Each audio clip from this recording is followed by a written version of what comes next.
Olá, queridos alunos do sexto ano, tudo bem? Espero encontrar vocês em breve, hein? Olha, eu e a professora Letícia, nós gravamos mais uma videoaula para vocês, dando continuidade no nosso conteúdo. Espero que aproveitem, ok? Muito bem, vamos dar início ao nosso conteúdo então, tá ok? O nosso conteúdo é sobre pressão atmosférica, pressão do ar, tá bom? Você vai encontrar esse conteúdo lá no capítulo 6, na página 45. Repetindo, hein? Página 45, capítulo 6. Vou fazer uma apresentação, eu vou ler para vocês algum enunciado aqui, olha. Então diz o seguinte: a pressão atmosférica é a pressão exercida pela atmosfera sobre uma superfície. A pressão é a força exercida por uma unidade de área, neste caso, a força exercida pelo ar em um determinado ponto da superfície. Se a força exercida pelo ar aumenta, consequentemente, a pressão também aumenta. Vamos entender isso melhor num gráfico. Tem uma ilustração aqui que vai demonstrar isso aqui para você. Então, observe. Aqui é o mar, aqui são as montanhas. Tem as montanhas aqui ao fundo e tem uma bem explícita aqui na frente.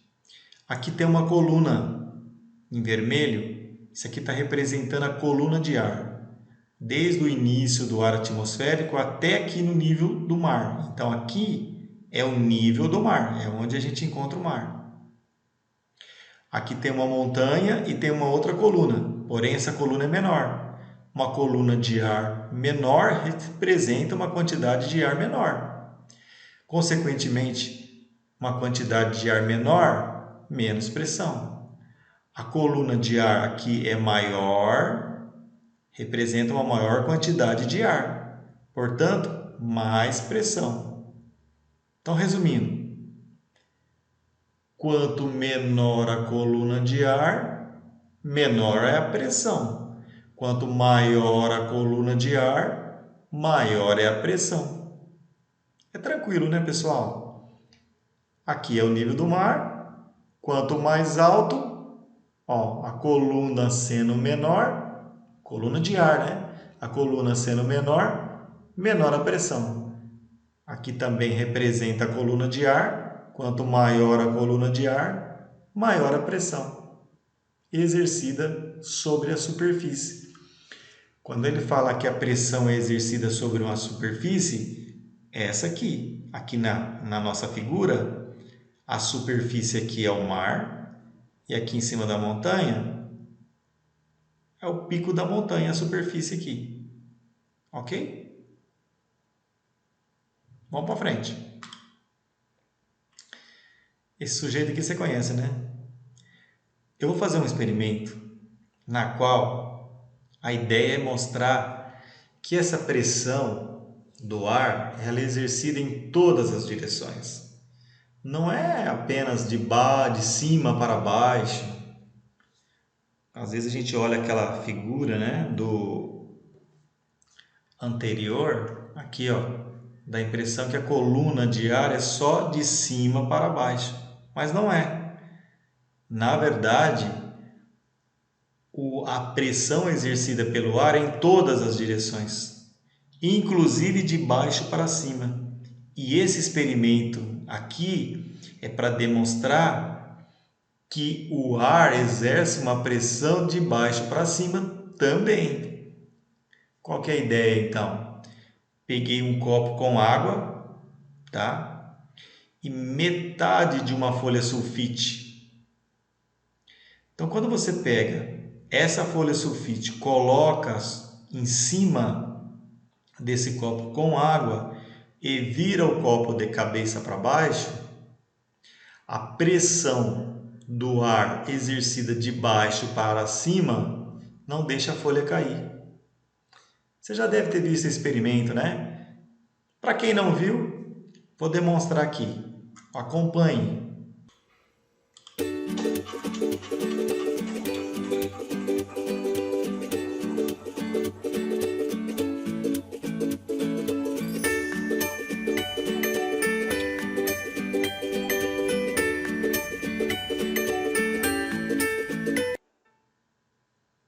Meu Deus, até o gato assustou esse experimento. Aqui é só uma brincadeira, viu, gente? Vamos lá. Então, uma vez observada a experimentação, você viu que a pressão do ar é exercida em todas as direções, inclusive de baixo para cima, como você pode observar no nosso experimento aí. Agora, vamos ver algumas informações aqui que também é interessante. Tá aqui mais para fixar, né? A pressão é exercida em todas as direções. Quanto mais alto, menor a pressão. Isso aqui, ó. Lembra que a gente falava em ar rarefeito, ar rarefeito? Que dá para entender, ó. Quanto mais alto, menor a quantidade de ar. Se tem menos quantidade de ar, ele é chamado de ar rarefeito. É isso que é ar rarefeito. Quanto maior a coluna de ar, maior a pressão, né? Tem mais ar, tem maior peso, tem maior pressão. Correto? Outra coisa bacana, interessante, a gente vai chamar um pouco a atenção disso aqui, ó. Quando eu estou no nível do mar, a temperatura que a água ferve é de 100 graus. Consequentemente, pessoal, se você estiver acima do nível do mar, a água não vai ferver a 100 graus. Como eu tenho uma menor quantidade de ar, eu preciso de uma temperatura menor para a água sair do estado líquido para o estado gasoso. Eu não preciso de uma temperatura de 100 graus. 100 graus é quando eu estou a nível do mar, porque tem, olha, uma coluna imensa de ar pressionando sobre a água. E aí eu preciso de uma temperatura tão alta, preciso chegar a 100 graus para ela conseguir sair do estado líquido, aquela molécula, né? Lembra que tem uma agitação? Para que eu consiga passar a água do estado líquido para o estado gasoso. Lembra da aula passada? As moléculas, então, ela precisa receber uma agitação, eu preciso receber uma quantidade de calor. Falando da água, hein? A água recebe uma quantidade de calor para que ela possa passar do estado líquido para o estado gasoso. E para conseguir passar para o estado gasoso, ela precisa dessa temperatura aqui, ó, a 100 graus. Mas sabe aonde? No nível do mar. Cara, e se eu estiver em cima de uma montanha? Você lembra que a coluna de ar é menor? Ó, aqui, ó. Em cima de uma montanha, a coluna de ar é menor. Será que eu vou precisar de 100 graus? Não. Eu vou precisar de uma quantidade menor de calor.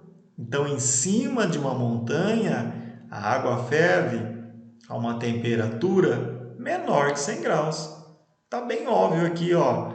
Porque o que faz a água passar do estado líquido para o estado gasoso é a quantidade de calor. Veja, a pressão é que não deixa a água passar para o estado líquido. Eu preciso de calor para ela passar para o estado de líquido para gasoso. Aqui tem uma coluna tão grande de ar que a quantidade de calor aqui precisa de uma temperatura de 100 graus. À medida que eu estou subindo aqui, ó, chega aqui no alto de uma grande montanha, a coluna é menor. Então, eu não vou precisar dessa quantidade de calor, porque a pressão exercida é menor. Uma quantidade menor de calor já passa a água do estado líquido para gasoso. Entendeu isso? Muito bem. Outra informação aqui, ó. Quanto mais alto, menos calor é necessário para a água ferver. Para você entender e fixar isso melhor, vamos analisar um gráfico. Muito bem. Tem um gráfico, não precisa assustar com ele não, hein? Tem um gráfico. Este gráfico, ele tem um eixo X que mostra aqui a temperatura em graus Celsius e um eixo Y que mostra a pressão do vapor da água. Ela é medida nessa unidade chamada milímetros de mercúrio, mmHg, milímetros de mercúrio. Hg é o símbolo químico do mercúrio, tá bom? Então acompanha aqui, ó. A coluna vai aumentando a pressão de baixo para cima. Ó, 200, 400, 600, 760. Lembra desse número aqui, ó, vai ser importante para nós. 800, 1000, 1200. A temperatura é da esquerda para a direita que ela aumenta. Aqui está assim, ó, 0, 20, 40, 60, 80, 100 graus Celsius. Lembra dessa temperatura aqui, ó, ela é importante para nós.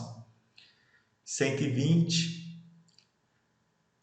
Esse é o gráfico que mostra que à medida que vai aumentando a temperatura, vai aumentando também a pressão. E esse gráfico parou exatamente aqui, ó.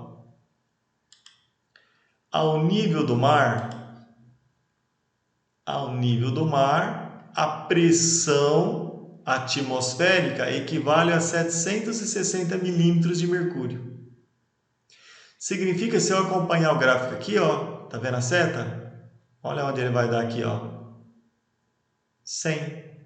Olha só, a ebulição da água, ou seja, a água ferve a 100 graus. Quando isso? Quando está ao nível do mar. Então, gente, eu posso analisar de várias formas uma questão. Eu posso analisar olhando uma figura, fazendo a interpretação dela, mas às vezes a gente está fazendo uma prova, às vezes a gente está fazendo um exercício e cai lá para nós um gráfico, para você fazer uma interpretação. Então, a gente precisa fazer uma leitura desse gráfico. Então, o gráfico está me dizendo que várias coisas, que à medida que eu aumento a temperatura, aumenta a pressão. Se eu tiver numa temperatura de 60 graus, a minha pressão atmosférica será de 400. Se eu tiver numa pressão de 600 graus, acompanha aqui, ó, a minha temperatura da água é 85, ó, não está no 80 nem no 100. Se eu tiver uma pressão de 760 milímetros de mercúrio, a minha temperatura da água é 100 graus. Nesse caso aqui, a água entrou no estado de vapor, passou para líquido, de líquido para gasoso. Viu como é fácil analisar um gráfico? A gente precisa fazer uma leitura assim com cuidado, com carinho. A gente consegue entender bem tranquilo isso aí, tá bom? Espero que vocês tenham entendido.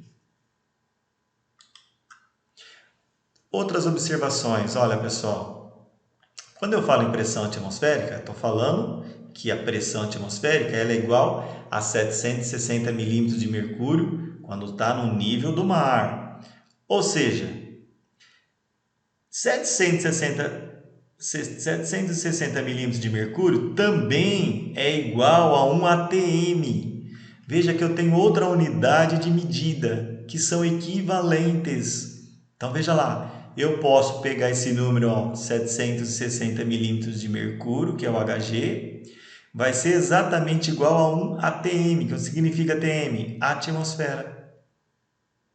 Então, ao nível do mar, a água ferve a 100 graus na pressão de uma atmosfera, ou seja, na pressão de 760 milímetros de Hg. Por que eu estou mostrando essas duas unidades aqui? Porque aparece muito, viu? Vocês que estão aí no 6º ano, a hora que você estiver lá no 7º, 9º ano, primeira série do ensino médio para frente, você vai ver muito isso aqui. Então é bom a gente já se familiarizar. 1 atm é igual a 760 milímetros de mercúrio. Isso aqui são unidades de medida da pressão atmosférica. Combinado? Tá entendendo aí, né? Então vamos fazer um teste. Tem uma pergunta. Você achou que ia passar em branco, né? Acompanha comigo. eu tenho uma ilustração de uma montanha aqui, observa? Tem uma montanha aqui. Logo abaixo de uma montanha, obviamente aqui vai ter o mar. Então aqui está o nível do mar e aqui está a montanha. Então a pergunta é assim, ó. Considerando que ao nível do mar a pressão é de 1 atmosfera, onde a água entra em ebulição a temperatura de 100 graus, ao subirmos em uma montanha, a temperatura para a ebulição será de quanto? Então ele quer saber o seguinte, ó, ele já deu a dica, ó, diz o seguinte, que aqui embaixo, que é o nível do mar, a água ferve a 100 graus, ou seja, está numa pressão de 760 milímetros de mercúrio, ou 1 atmosfera, que a gente já viu que é a mesma coisa. Agora ele quer saber o seguinte, você subindo no alto de uma montanha, aqui em cima a água vai ferver a que temperatura? Seria na mesma temperatura de 100 graus? Seria numa temperatura maior do que 100 graus? Ou seria numa temperatura menor do que 100 graus? Responda aí. Ei, não é para colar do colega não, nem perguntar para o pai nem para a mãe. Ai, vamos lá. O que você acha? Pronto, respondeu. Ah, você falou que é a C. Meus parabéns. Realmente, a questão, a alternativa correta é a alternativa C. Lembra? Você estando aqui, ó, no pico da montanha, a coluna de ar é menor. Menor a coluna de ar, menor a pressão. Quanto menor a pressão, menos quantidade de calor eu vou precisar. Então, aqui em cima de uma montanha, a água não ferve a 100 graus, ela vai ferver numa temperatura menor que 100 graus. Aonde que ela vai ferver a 100 graus? Aqui embaixo, ao nível do mar. Tranquilo, pessoal? Pô, pessoal, espero que você tenha entendido. Se não entendeu, revê esse vídeo aí novamente. Vai ficar aí para você consultar sempre que precisar. Combinado? Chegamos ao fim. Muito bem, galera. Que bom que vocês acompanharam esse vídeo aí até o final. Olha, espero que vocês aproveitem. A professora Letícia deixou aí embaixo umas atividades para vocês fazerem referente a esse conteúdo. Ok? Grande abraço, pessoal. Até a próxima.